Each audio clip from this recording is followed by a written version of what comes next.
इसलिए ऐसे महापुरुष हुए हैं जो गाथा बन गए, चरित्र बन गए, मंत्र बन गए, दिशा बन गए। उसी दिशा में हम चल रहे हैं। वो सिद्धांत बन गए, वो आदर्श बन गए। जीवन में भटकाव कब आता है?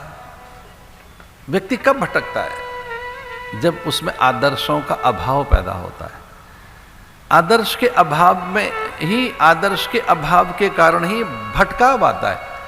जब मूल्यों का हम अनुसरण नहीं करते, जब मूल्यों को, सिद्धांतों को, परंपराओं को, मंत्रों को, गुरुजनों को, महापुरुषों को, हम पंथ को त्याग देते हैं, तब भटकाव आता है। महाजनो येन गतः पंथा, उसे मत त्यागिए। अपने जीवन में 4 चीजें रखो।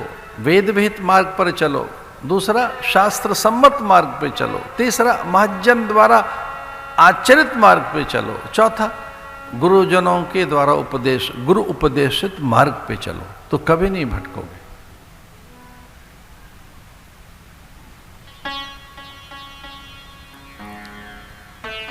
नवम स्कंद में इक्ष्वाकु वंश परंपरा के प्रतापी सम्राटों की गाथाएं हैं। महाराजा हरिश्चंद्र के स्वप्न में ही तो वचन दिया था, लेकिन आंख खुली, अब उस वचन को देने के लिए तैयार हो गए। स्वप्न में दिया गया वचन, आंख खुलने पर भी उसकी पूर्ति कर रहे हैं। सर्वस्व का त्याग कर दिया, पूर्ति नहीं हो रही है, तो पत्नी भी और पुत्र को भी एक सेठ के यहां रख दिया कि चाकरी करके देंगे आपको, इनसे स्वर्ण मिल जाए। फिर भी कम पड़ गया तो स्वयं को बेच दिया डॉम के हाथों, काशी में।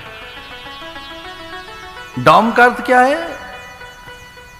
उस महापंडित के हाथों। ये महापंडित उन्हें कहते हैं जो ये मुर्दे फूंकने का काम करते हैं, श्मशान में जो क्रियाएं कराते हैं।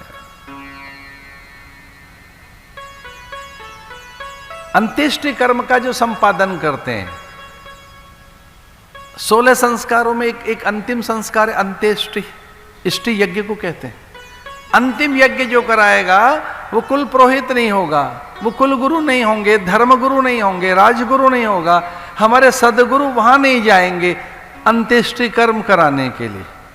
हमारे गुरु वहां नहीं पहुंचेंगे। वो कहते हैं ये कर्म उनका है, ये डॉम का है, ये महापंडित का है, ये उनका है। और वो कितने महान होते हैं फिर, कि जिस शब्द को कोई छू नहीं रहा है, जिस शब्द से दूर दूर दूर भाग रहे हैं सब,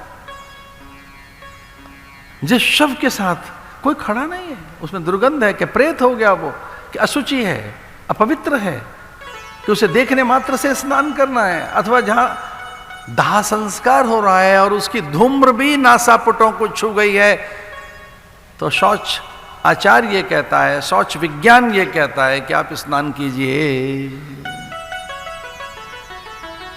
मृतक की अग्नि देकर, शमशान की अग्नि दाह संस्कार के समय मुर्दा फूक रहा है, जल रहा है, उसकी अग्नि भी आपने देख ली और धुआं नासापुटों को छू गया है, तो शौचाचार यहां तक कहता है स्नान करो। लेकिन अगर आप अपवित्र हैं और ढंग से स्नान नहीं कर सके हैं और आपने यज्ञ की अग्नि देख ली, उसका धुआं आपको छू गया है, तो स्नान हो गया, स्नान हो गया।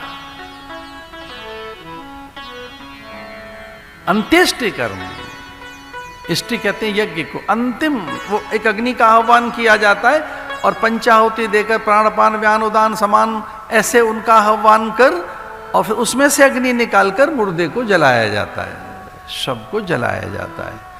वहां चाकर बन गए हरिश्चंद्र। उस महापंडित ने, डॉम ने कहा कि मेरा सेवक बन जाए यहां, और वो वहां धर्म की रक्षा के लिए, सत्य की रक्षा के लिए, सत्य व्रत सिद्ध होने के लिए, कि सत्य का व्रत मेरा सिद्ध रहे, मैं सत्यव्रती हूं, इसे महाव्रत कहेंगे। सत्य का व्रत महाव्रत है। इसे जो सत्य का व्रत धारण करते हैं, जो सत्यव्रती होते हैं, जो सत्याचरण करते हैं, जो सत्यनिष्ठ होते हैं, उन्हें सत्यनारायण की प्राप्ति होती है, वो सत्य स्वरूप ही बन जाते हैं। सत्य बड़ा तप है, इससे बड़ा और क्या तप होगा।